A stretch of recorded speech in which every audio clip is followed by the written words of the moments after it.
Bonjour bien-aimés en Christ, j'espère que vous allez bien de là où vous vous trouvez. Aujourd'hui, nous sommes le 1er novembre 2023.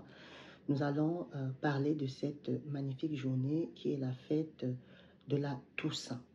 Alors, si vous n'êtes pas encore abonné à cette chaîne, je vous invite à le faire afin que chaque fois qu'il y a une nouvelle vidéo, vous soyez en informé. Je vous invite également à laisser des commentaires, à partager.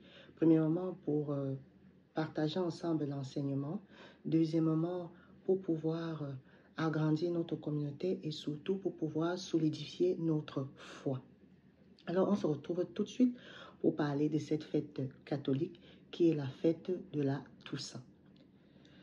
Rebonjour mes bien-aimés, avant de parler du sujet d'aujourd'hui qui est la Toussaint, je vous invite d'abord à prendre quelques minutes avec moi afin que nous puissions confier cette vidéo à l'Esprit Saint qui puisse nous permettre de garder un enseignement dans notre âme et dans notre esprit.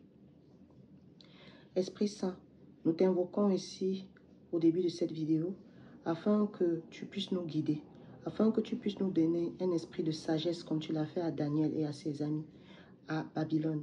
Donne-nous cet esprit, donne-nous la guidance spirituelle comme tu l'as donné également à Daniel, afin que tout au long de cette vidéo, nous soyons guidés par toi. Permets que nous puissions garder l'enseignement que tu veux nous faire comprendre à travers cette vidéo. Amen. Alors, bien-aimés en Christ, on revient donc sur le thème de la journée qui est la Toussaint. La Toussaint est vraiment, bon, je ne sais pas, dites-moi en commentaire ce que vous pensez, mais je pense que la Toussaint est une fête catholique qu'on célèbre tous les 1er novembre de chaque mois. Alors, la Toussaint est également connue sous le nom de la fête de tous les saints. Donc, c'est un jour pendant lequel on va honorer la mémoire de tous les saints connus ou pas connus. Vous savez que dans l'Église catholique, nous avons beaucoup de saints qui sont généralement canonisés par le pape, qui est le patron de l'Église.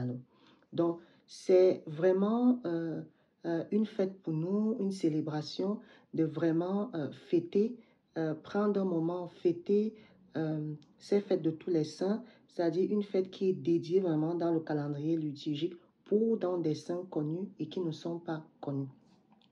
Ça sera également aussi pendant ce 1er novembre de commémorer ou de rendre hommage à tous les défunts. Donc c'est l'occasion par exemple de se rendre dans un cimetière avec un bouquet de fleurs ou avec une bougie pour pouvoir rendre hommage à tous les proches qui sont morts et pourquoi même pas à ces inconnus qui sont dans des cimetières. Donc c'est l'occasion aussi de faire de la propreté, de vraiment aller communiquer, aller confier. D'ailleurs, le mois de novembre, c'est un mois dédié aux âmes du purgatoire, donc à prier vraiment pour ces personnes qui sont déjà, nous l'espérons, auprès de notre Seigneur Jésus-Christ. Alors, l'origine de la Toussaint vient d'où? La fête de tous les saints a vu le jour au 1er siècle du christianisme dans l'Église catholique, comme je l'ai dit au départ. Elle est liée à la vénération dans tous les saints. Elle va être suivie le 2 novembre par la fête des défunts. Donc, pas grande chose à dire ici. La vidéo ne va pas être longue. On sait que le mois de novembre, déjà, de base, c'est un mois qui commémore les défunts.